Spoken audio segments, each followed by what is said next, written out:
నమస్తే, welcome to our channel. నేను మీ మాధురి. మీరు కార్తీక మాసం నది స్నానాలు లేదు అంటే ఎప్పుడైనా సరే పర్వాలేదు నది స్నానాలకు వెళ్ళి అక్కడ ఈత కొట్టడం, చెరువుల్లో దిగి ఈత కొట్టడం, బావుల్లో దిగి ఈత కొట్టడం లాంటివి చేస్తున్నారా? ఇకపైన జాగ్రత్త. ఎందుకంటే కేరళలో ఒక కొత్త వ్యాధి పుట్టుకొచ్చింది.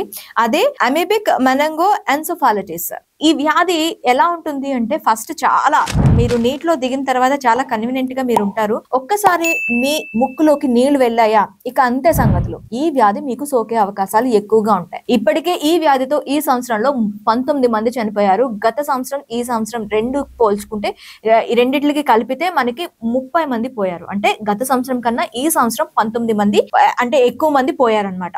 ఇక మీదట ఎప్పుడైనా చెరువుల్లో కానీ, బావుల్లో కానీ, లేదంటే నదుల్లో కానీ స్నానాలు చేసేటప్పుడు మీ ముక్కులోకి నీళ్ళు వెళ్లకుండా చూసుకోండి. ఇలా నీళ్ళు వెళ్ళాయి అంటే ఖచ్చితంగా వెంటనే మీరు డాక్టర్ ని సంప్రదించండి. ఒక అమీబా జాతికి చెందిన ఒక వైరస్ ఇది ముక్కులోకి వెళ్లి బ్రెయిన్ నరాల మీద ఎఫెక్ట్ చూపించి బ్రెయిన్ నరాలని వెంటనే చిట్లింపచేసే విధంగా చేస్తుంది. ఇప్పటికే చాలా మంది హాస్పిటలైజ్ అయ్యారు. 150 మంది ఈ వ్యాధితో ఇప్పటికీ ఇంకా కేరళలో బాధపడుతున్నారు. సో ఇక మీదట నదుల్లో కానీ లేదంటే బయట వాటర్ లో మీరు స్నానాలు చేస్తే మాత్రం జాగ్రత్తగా ఉండండి.